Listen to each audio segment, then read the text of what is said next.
C'est chouette, on se croirait presque dans l'Oregon. Ou même dans l'Arizona. Écoute, une scène scénique pour le nouveau Scénic. Comme c'est joliment dit. Voiture de l'année. Oui, elle vient juste d'être élue voiture de l'année 2024. Et c'est pas tous les jours. C'est qu'une fois par an, hein, donc. En 1996, Oui. le tout premier Scénic était lui aussi élu voiture de l'année. Oui. À l'époque, 27 ans. Juste pour digresser, mais c'est important, cette voiture était très originale. C'était un monospace, un 9. La Twingo avait montré justement… Ça va permettre de mettre les pieds dans le plat. Est-ce que c'est toujours à mon espace Ouais, exactement. et la Twingo avait ouvert la voie et avant elle, en fait, l'espace, qui pour la petite histoire, lorsqu'il avait été lancé dans les années 80, s'était vendu très péniblement la première semaine, tellement péniblement que les mecs avaient dit putain ça ne marchera jamais et ça avait explosé. Et les monospaces étaient partis ensuite au plafond et quand le Scénic en 96 les monospaces débarque, étaient ce qu'était à l'époque ce que sont les SUV aujourd'hui. les SUV. En fait les carrosseries étaient très peu originales, tu avais berline, un coupé, un break et cabriolet, point. Et donc les monospaces sont partis au plafond et puis sont arrivés les SUV. Sont-elles plus originales aujourd'hui? Parce qu'aujourd'hui tu as SUV et vous avez devant vous un SUV. On a fait une digression historique énorme. Et toi tu vas me dire non, c'est pas forcément SUV. Ça tombe bien, il va y avoir débat parce que toi je te connais. Tu vas me dire mais c'est quoi un SUV? Parce qu'elle fait qu'1,57 m de haut. Elle est plutôt relativement basse. Mais après, quand tu regardes le look, parce qu'il y a souvent débat autour d'un SUV. Un SUV, c'est à partir d'1,60 m, à partir d'1,65 m. Ouais. Là, elle fait 1,57 m de haut, elle fait 1,86 m de large, elle fait 4,47 m de long. Pour moi, c'est un SUV. Donc moi, je suis content qu'ils aient conservé l'appellation Scénic. Mais non, ce n'est plus le monospace que vous avez avant. Donc ça, c'est le premier point. Le deuxième point, c'est quand on va parler… En fait, ça réouvre un débat qui avait été fermé depuis longtemps, depuis la World Premiere. On s'en fiche, l'important, c'est que c'est une voiture familiale. Alors déjà, la petite fiche technique pour vous présenter ce que vous avez devant vous. Le nouveau Scénic, époque oblige, il est 100% électrique. Vous avez deux petites batteries, 60 kWh, ma bonne dame, qui te fera 425 km d'autonomie, et un moteur qui fera 170 chevaux. Et vous avez devant vous le plus gros, 220 chevaux, 87 kWh de batterie, et 625 km d'autonomie. C'est la première fois, c'est ce que tu allais dire? Ouais, exactement. Qu'on peut justement avoir une autonomie aussi importante en échappant en fait au malus. Donc ça veut dire que la grande autonomie, elle est à 47 000 €, moins 4 000 € de bonus, donc 42 000 €. La petite autonomie, elle est à 40 000 €, donc moins 4 000 €, 36 000 €. Vous avez deux finitions, c'est assez simple à comprendre. Et c'est là où il y a une petite subtilité parce qu'ils ont été malins. En fait, il y a plus de finitions. Mais tu as l'évolution et tu as la techno. La techno, c'est la plus haut de gamme. Mais sauf qu'en fait, tu as deux finitions en plus qui ne sont pas des finitions pour échapper au bonus. La feinte, elle est un peu là. En fait, c'est des options à la grosse finition. Tu as Esprit Alpine, plus 2 000 € en plus de la finition techno. Et tu as Iconic, celle que vous avez devant vous, qui est 5 500 € en plus de la finition techno. Celle que vous avez devant vous coûte 52 500 €. C'est la plus chère. C'est super malin parce que ça permet de rester sous les 47 000 € en prix facial et te dire, ben voilà, tu rajoutes des options et comme on tient compte du prix facial pour un couteau de passe-passe. Te faire la frontière du bonus et du malus, mais bravo.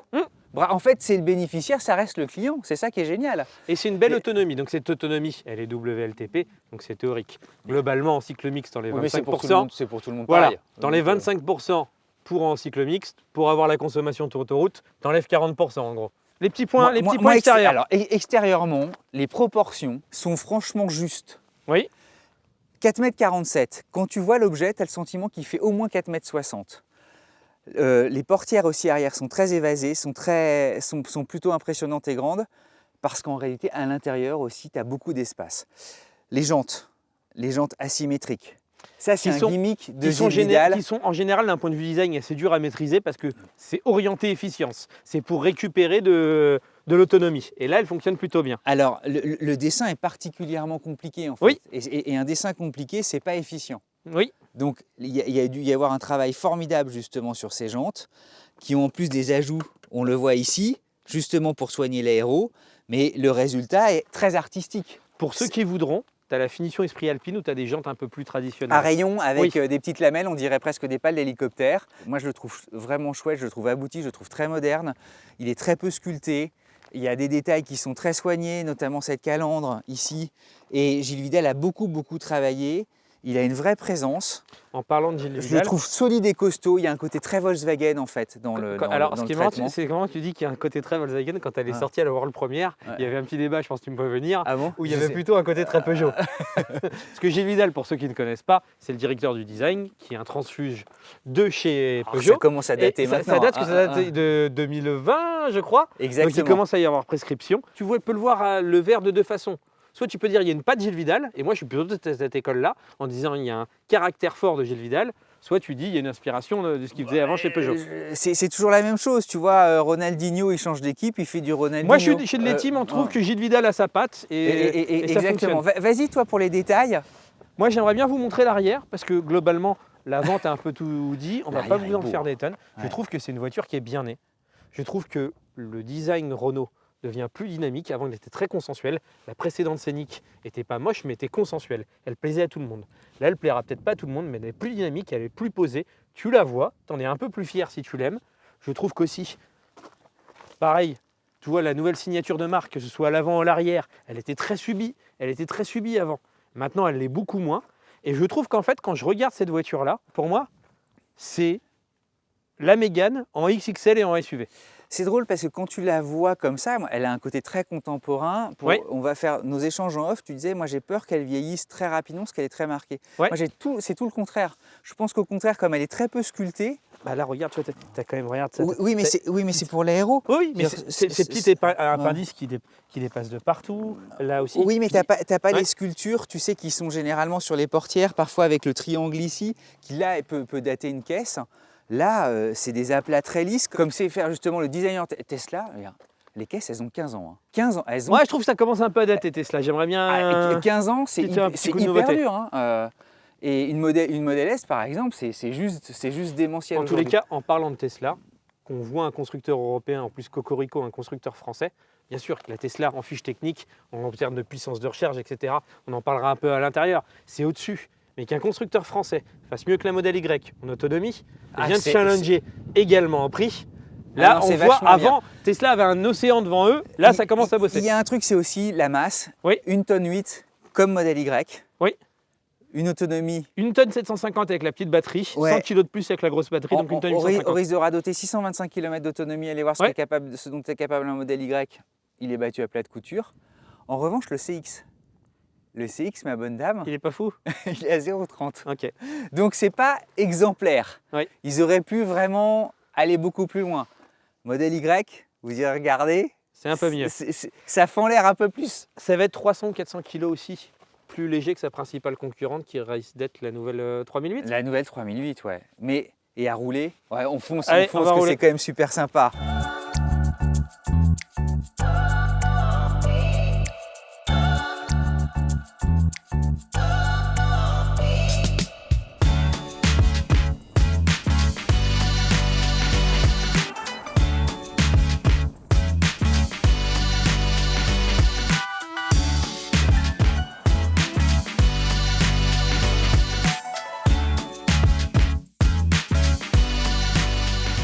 Vincent, t'as vu les sièges?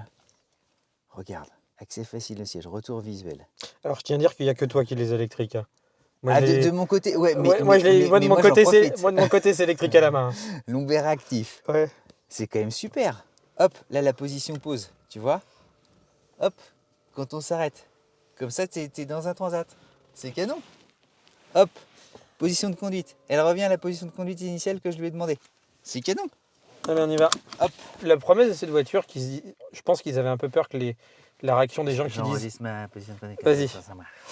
que les gens disent c'est un J'enregistre SUV, ma position de conduite. c'est un SUV, c'est pas un monospace. Ouais. C'est que du coup, ils disent que la position de conduite, et tu vas nous confirmer en donnant tes impressions, elle est à mi-chemin entre une berline et un SUV. C'est-à-dire qu'elle est quand même un peu plus basse qu'un SUV. T'es même plus bas qu'un monospace et tout ça. Pour moi, Vas-y. t'es dans une berline. Hein. Donc ici, tac, on est sur drive et on roule. la conso sur Et laquelle on a regarde filmé la notre boucle. typographie. Il y a un truc aussi qui est chouette, la consommation ici. On est à 19, mais pour monter ici, Mhm. on a un petit peu carburé. Elle est annoncée par le constructeur à 17. Nous, des 200 km qu'on vient de faire, alors nous après c'était un peu vallonné. on n'a pas une conduite, non pas qu'on va très vite, mais on fait beaucoup de... On était plutôt à Le 21. va-et-vient, On était plutôt à 21. hop, 0 à 100, c'est en 7,9. Est-ce qu'on a la plus grande autonomie, hein, 625? Ouais, 220 chevaux. Et l'autre, elle fait en 8,6. Elle est hyper agile pour une... Je dis ça parce qu'on a essayé La 3 d'autres minutes juste voitures avant, ouais. qui étaient un petit peu massives. Et là, 1,8 tonne, alors elle vire à plat. C'est hyper sympa, ça a les performances de mon Countryman S. Elle est bien tenue, ça percute pas. Et franchement, elle a un allant et un dynamisme qui est... ça m'emballe, moi. Et il y a très peu de résistance au volant. Toi, t'aimes bien quand il y a de la Oui. résistance. Il n'y a pas besoin d'en rajouter, tu vois, hop, tu mets le bon angle, ça tourne et c'est cool. Voiture bien née, alors on passe par ici, hop, et on roule.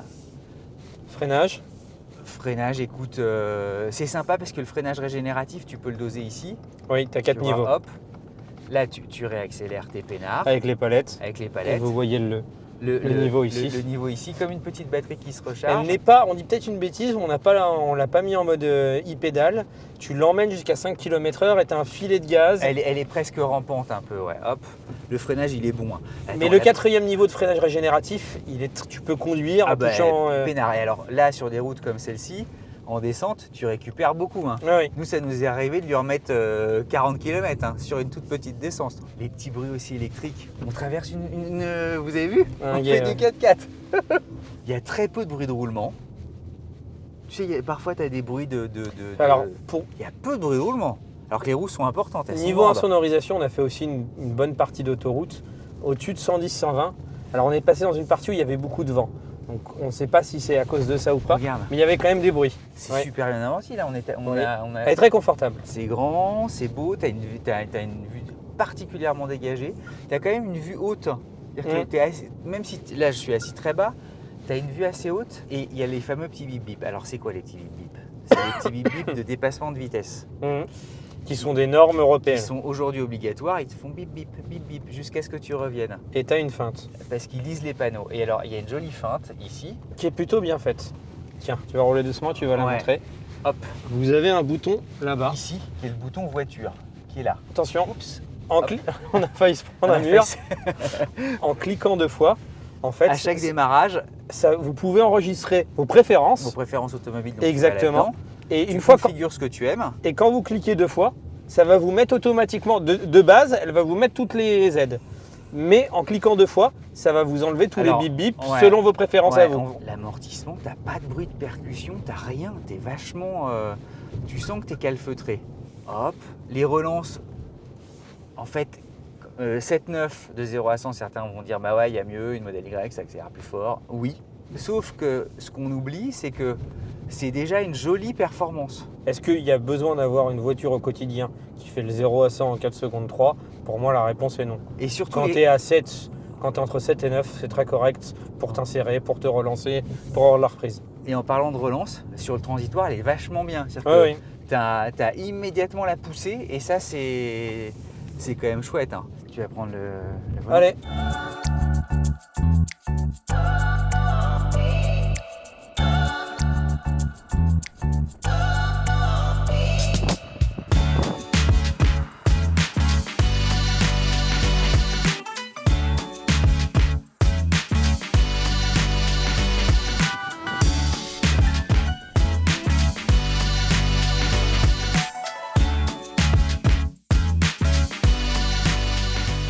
Déjà, quand tu te mets en position de conduite, tu es bien installé, tes 2 coudes sont bien.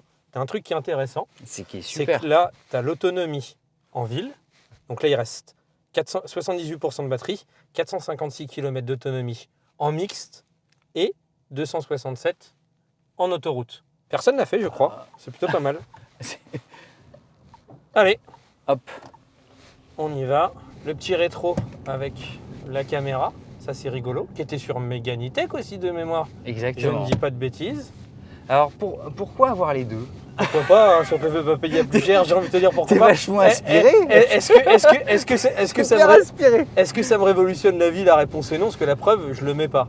Mais oui, ça fonctionne, donc pourquoi pas, ça a un meilleur angle. La nuit, c'est presque plus reposant en fait d'avoir Oui, d'avoir l'écran. et puis Ouais. t'es pas ébloui. Et de dire que là aussi, si jamais ton volume de coffre est plein, tu as quand même de la rétrovision. Oui, l'avantage que tu as, c'est que tu as la suite Google Automotive, donc tu as le planificateur de trajet de chez Google qui est de mon sens plutôt bien fait. Petit point dont on n'a pas parlé, c'est la puissance de recharge. Donc en option, tu l'auras en 22 kW en courant alternatif. Là où c'est peut-être le petit point faible, je crois que sur la petite batterie, donc 60 kWh, il rechargera en 130 kW et en 150 kW uniquement sur la grosse batterie. Donc c'est pas non plus que si tu prends la fiche technique d'une Tesla Model Y, pour ne citer qu'elle, même si c'est quand même pas, même c'est un peu légèrement en dessous de la 3008.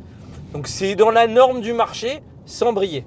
Sachant que de toute façon le 20%, 80% de recharge se fait en...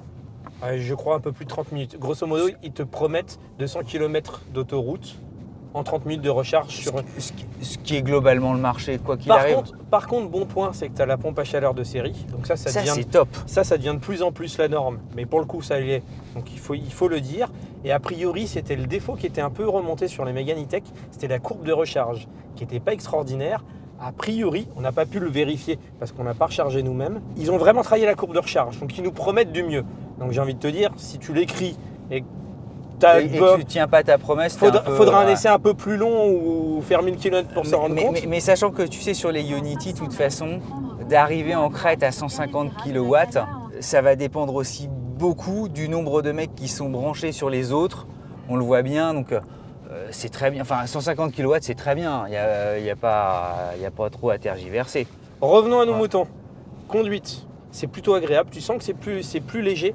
Les 300 à 400 kg en moins que sa principale concurrente qui va être la 3008, honnêtement, au volant, tu le sens. Tu sens que c'est plus dynamique. Je pense que c'est globalement la plus confortable de toutes sur le créneau que j'ai essayé. Par contre, le toucher route et le dynamisme que tu as à son volant, pour moi, la Tesla Model Y est encore un peu au-dessus et pour moi, la meilleure du segment.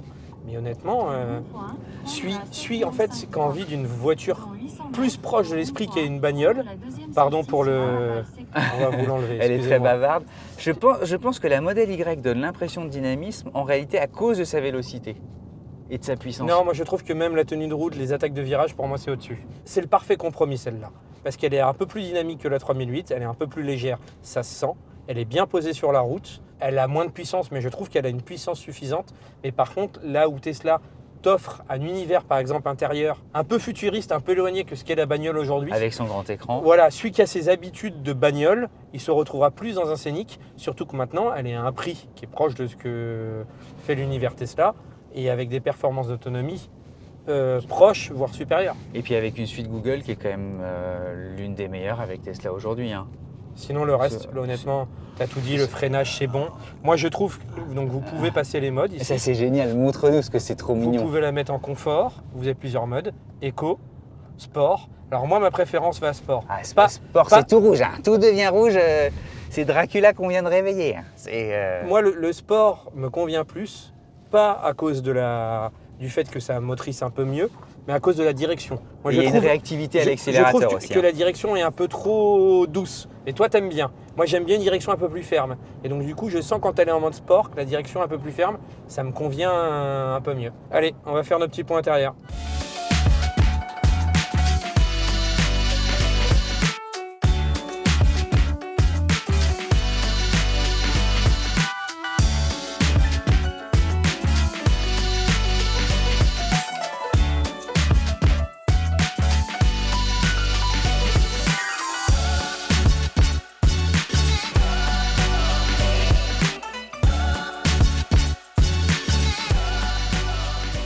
L'environnement est très Renault. L'environnement, c'est celui de la Mégane E-Tech et Oui. c'est celui qui nous a ravis quand on a lancé Sans Bornes et que c'était un des tout premiers essais qu'on avait fait avec justement une planche de bord articulée presque en L mais inversée, la suite Google. Ça vous permet de voir la caméra de recul qui est plutôt de bonne qualité. Oui. Et moi, j'ai ma portière ouverte. Pourquoi ma portière est ouverte, je ne sais pas. Évidemment, l'accès aux différents menus, à la musique, au téléphone et à ses amis. Voilà, tout fonctionne. Pour recharger, c'est plutôt bien. Le volant est plutôt agréable. Les boutons que je n'aime pas... Et le volant, c'est un bel objet. Hein. Les boutons que je n'aime pas normalement, qui sont haptiques, fonctionnent, il faut le reconnaître, assez bien. Petit. À gauche, les ADAS. Ouais, Régulateur de il y a plus de 30 ADAS, honnêtement, et en plus, ils sont bien calibrés. Donc. Et puis ici, on fait défiler, évidemment, vous le voyez, l'ensemble des... Oh, regarde, c'est marrant, les commoniteurs. Comme une feuille, c'est marrant. Petit point qui est agréable, donc il n'y a pas de toit ouvrant, comme souvent sur les voitures électriques, parce que ça pèse du poids, et donc ils n'en mettent pas. J'ai l'impression qu'il faut qu'on l'enlève. Tu sais que c'est un truc ils ont mis un solar bay, donc Ouais. en fait ça s'opacifie, vous le réglez, vous pouvez le faire très opaque, Voilà, moyennement opaque, et honnêtement ça, ou entièrement ouvert, et je vais vous le faire. Voilà, hop. ça fonctionne plutôt bien. Les petits défauts, moi je trouve que ça fait un peu plastique, c'est pas forcément le plus heureux, même si c'est pas très grave. Tu as des petits trucs de finition. Ici, c'est ça que tu veux dire? Regarde là. Ouais. Tu vois, c'est pas grave, mais on vous le dit. Est-ce que c'est simplement notre modèle d'exemplaire? Mais ici, il y a une forme de résistance. Je pense que c'est dû à notre modèle. Ah, peut-être qu'on a une pré-série parce qu'elle vient à peine de sortir. Ouais, oui, tu sais, il y a parfois des disparités. Tu as par contre beaucoup de rangement. Énormément. Ça c'est heureux. Le fait de pouvoir avancer et exactement. reculer. Tu peux ouvrir, donc ici, là, tu as un rangement. Ici, tu glisses la clé à carte. C'est quand même génial. Ça fait chez Renault, ça fait elle est un peu vieille presque 2 sur la décennies. Laguna. Mais je trouvais ça génial que ça existe. Ici, tu peux évidemment, en plus, je crois qu'il y a moduler. 38 litres de rangement, je crois, en tout dans la voiture. Ouais, il y a un truc aussi qui est assez amusant. Alors moi, j'aime bien l'éclairage. Oui. C'est assez chic. Et c'est plutôt chaleureux. Des surpiqûres, lacets moussés. Harman Kardon, c'est quand même méga bien quand c'est... Là, la signature, ça fait presque BMW. En dessous, c'est un peu dur, mais ça, c'est les classique LED, chez évidemment, tout le monde. ça, c'est à volonté. Tu choisis les coloris que tu souhaites. Il y a un truc en matière de finition qui m'amuse beaucoup. Les surtapis. Il y a des surtapis à l'avant et la densité des surtapis est supérieure à celle des moquettes. Les moquettes ont un grain qui est un peu moins fort. Bon, pourquoi pas, c'est pas très grave. Et derrière, il n'y a pas de surtapis, figure-toi. Je te montre? On va les voir. Hein? C'est marrant, tu vas voir. Plancher entièrement plat. Entièrement plat. Et alors, effectivement, Et là, en fait, ici, ça c'est tout bête, mais ça te permet de mettre ton téléphone et de regarder ta petite vidéo si tu en as envie. vous le mettez ici Ouais. et vous vous retrouvez en premium économie sur Air France, qui est une compagnie qu'on adore. Allez, On est plutôt bien. Tu as vu la place? Là, mon siège est réglé il est réglé pour ma toi. position de conduite. Donc vous regardez la place que j'ai. Honnêtement, c'est plutôt bien. Et Vincent, elle fait 4,47 m de long, la caisse. Oui. Tu te rends compte, hein? C'est plutôt... L'habitabilité est vraiment bonne. C'est vachement bien. Et alors, ici, c'est immense. Donc, tu as un grand accoudoir. On rabat tout. Voilà, hop. Tu peux glisser ton... Tu as des clés USB. Tu peux mettre ton téléphone, comme ça, tu n'as pas peur de l'oreiller. La moquette, t'as vu, c'est tout doux. C'est vrai que c'est assez quali. Et c'est marrant, il y a un mélange de choses qui sont très précieuses. Et d'autres de plastique un peu... parfois un peu moins heureux. bizarroïde. Et derrière, c'est la meilleure place. Pour le coup, t'as vraiment elle est habitable. En fait, pour ceux qui regrettent le monospace. Et alors la clarté du ciel et tout, c'est un hélicoptère. La putette est un peu dure. On va regarder le coffre. Électrique, s'il vous plaît. Et le coffre. Coffre à nouveau de bonne facture, 545 litres. 545 bien litres. rangé, on a... Bah là, vous voyez nos affaires de 3 jours. Mon sac, pour que vous rendiez une... Mon sac est loin d'être petit. Hein. Oui, non, et regardez. Mais 545 litres, c'est... Elle fait 4,47 m la caisse. Ouais. Non, mais il y a eu un trunk à travail l'avant. d'ingénierie, il y a eu un travail d'intelligence sur les formes. Et encore une fois, en proportion, je la trouve franchement... Est-ce que je peux te raconter un truc, mais tu le sais? Moi, Oui. ça fait 3 mois que je me la configure sur le site belge parce que le site belge, c'était le premier qui avait le configurateur. Et je me la configure en bleu foncé avec cet intérieur blanc, ça lui va comme un gant. Alors, pour conclure, est-ce que c'est normal qu'elle ait été élue voiture de l'année? Bon, carrément. Dis-nous ce que tu n'aimes pas aussi. On va te forcer un peu à dire qu'est-ce que tu n'aimes pas dans cette voiture. Moi, je vous ai dit qu'il y avait certains plastiques, Oui. la granulosité, en fait, la densité de la moquette. J'aurais adoré une moquette un tout petit peu plus dense. Certains plastiques un peu moins heureux. Ouais, encore que franchement, au regard du prix et de la valeur de la bagnole, il y a compète avec une modèle Y sans... Il y a même compète avec une 3008. Hein. Après, c'est les jantes. Moi, c'est des goûts et des couleurs. Je trouve les jantes très originales. Je ne sais pas si je les aime. Ok. Je ne sais pas. En tous les cas, voiture de l'année, pour que les gens comprennent voiture de l'année, c'est un prix européen. Tous les journalistes votent à travers toute l'Europe pour élire une voiture. Forcément, air du temps, celle qui peut être élue, c'est forcément une électrique. La turbo diesel a assez peu de chances de passer au vote. Honnêtement, une voiture européenne, une voiture fabriquée en France, qui vient titiller en prix la Tesla Model Y, même si la fiche technique de la Tesla Model Y et au-dessus, mais elle est meilleure en autonomie. L'intérieur, c'est l'intérieur d'une vraie bagnole. C'est plus proche de la bagnole que monsieur et madame tout le monde connaît. Et Vincent, Pour moi, c'est réussi, la conduite est agréable. En fait, la conclusion, c'est que pour la première fois, Oui. on a une alternative sérieuse Oui. à la modèle Y. Même si la modèle Y, on n'en fait pas des tonnes, comme on vous l'a dit, a des points sur la fiche technique bien au-dessus. Mais un achat de voiture, c'est un achat pas forcément rationnel, ce n'est pas qu'une fiche technique. Et l'autonomie, 625, elle bat la modèle Y. Ouais. Et elle est fabriquée en France et tout ça. Et sans chauvinisme. C'est-à-dire que si vous relisez la presse d'il y a un an, où vous expliquez que c'était impossible de construire en France, surtout à prix décent, voire très raisonnable comme celle-ci, eh ben c'est ça la conclusion. Allez, Cocorico. on s'abonne, la bise à mamie, et à vive très la vite. France. Et vive l'Europe. Donc On vous fait aurez trop le de journal choses. d'actu vendredi, et vous voyez cette voiture jeudi. Et donc C'est- du coup, on vous débriefera en plus. Mais c'est Sur, vrai, il faut qu'on le dise. Bon, on le voilà. mettra en... on Bah alors on vient l'explique de le pas. dire. Allez, à très vite.